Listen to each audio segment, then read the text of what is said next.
Il y a une différence entre savoir nager dans un livre puis savoir nager dans l'eau.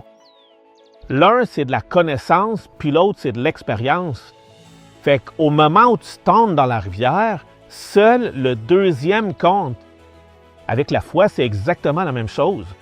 Tu peux connaître la Bible par cœur, avoir ta théologie bien en ordre, savoir répondre à chaque question difficile et malgré tout, quand la vraie crise arrive, découvrir que tout ça vivait dans ta tête, mais pas dans tes pieds. La foi, qui ne s'exerce pas au quotidien, n'est pas prête pour l'extraordinaire. Elle se pratique dans les petites décisions de chaque jour, en faisant confiance quand tu ne vois pas le résultat, en obéissant quand tu ne comprends pas pourquoi, en étant généreux même quand c'est inconfortable, en pardonnant avant même d'en avoir envie.